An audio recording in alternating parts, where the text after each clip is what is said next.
হাদি নয়, শুধু জুলাই বিপ্লবের অন্যতম সেনানায়ক এবং জুলাই বিপ্লবের মাথায় গুলি করে যে আঘাত করা হয়েছে সেই আঘাতের বিরুদ্ধে তারা দাঁড়িয়েছেন। তারা অনেক আগে থেকেই জানেন আমাদের আলী রায়হান সহ যতই মাথায় গুলি করা হোক না কেন আমরা জুলাই নিয়ে ইনসাফ নিয়ে বেঁচে থাকবো ইনশাআল্লাহ। সম্মানিত ভাইয়েরা, তারা আমাদেরকে শহীদ করে দিয়ে, তারা আমাদেরকে গুলি করে, তারা আমাদেরকে রাস্তায় কুপিয়ে কখনো থামাতে পারে নাই, থামাতে পারবে না ইনশাআল্লাহ।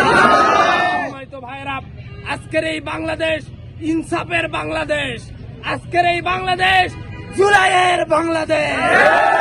বলতে চাই, ইনসাফ এবং জুলাইকে ছোট করে দেখা যেই প্রেতাত্মা মুজিব লীগ এবং মুজিব লীগের সাথে যারা আঘাত করতে চায়, সেই নতুন বাংলাদেশের দুশ্মনরা সবাই জেনে নিন আমরা মুসলিম, আমরা সংগ্রামী, আমরা কখনো থেমে যাব না। এই জন্য বলতে চাই, মুসলিম আমি, সংগ্রামী আমি, আমি চিররণবীর, আল্লাহকে ছাড়া কাউকে মানি না। নারায়ে তাকবীর, নারায়ে তাকবীর। ইন্টারিমকে বলতে চাই, আপনি নির্বাচন দিয়েছেন ভালো কথা, ফেব্রুয়ারির 12 তারিখে নির্বাচন হোক। ফেব্রুয়ারির 12 তারিখে আমাদের ওসমান হাদি ঢাকা 8 আসনে এমপি নির্বাচনে অংশগ্রহণ করবে এবং সাথে সাথে এই নির্বাচনের যে কতটা লেভেল প্লেইং ফিল্ড ঠিক থাকবে এটা আজকে আমরা বুঝেছি মাত্র।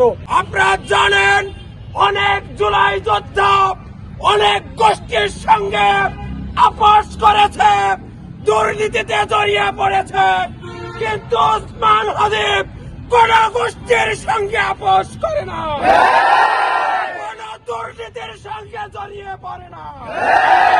ওসমান হাদি ভারতীয় আধিপত্যবাদ মুজিববাদের বিরুদ্ধে সব সময় সোচ্চার দেখেছে।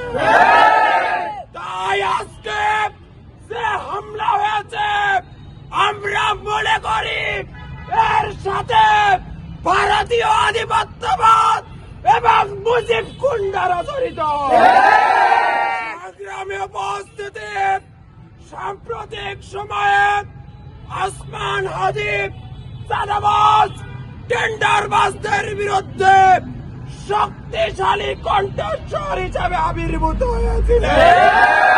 তাই আমরা মনে করি ঢাকা শহরে যারা চাঁদাবাজ টেন্ডারবাজের গডফাদার রয়েছেন তাদের এখানে হাত থাকতে পারে। আমরা ইন্টারিমকে বলতে চাই, দ্রুত সময়ের মধ্যে তদন্ত করে খুনিদের গ্রেফতার করে দৃষ্টান্তমূলক শাস্তি দিতে হবে। তাই জুলাই যোদ্ধারা আবারও জেগে উঠবে, আবারও রাজপথে এসে এই যেভাবে মুজিববাদকে নিপাত করেছে একই সঙ্গে চাঁদাবাজ টেন্ডারবাজদেরও এই বাংলাদেশ থেকে আস্থা করে নিক্ষিপ্ত করবে।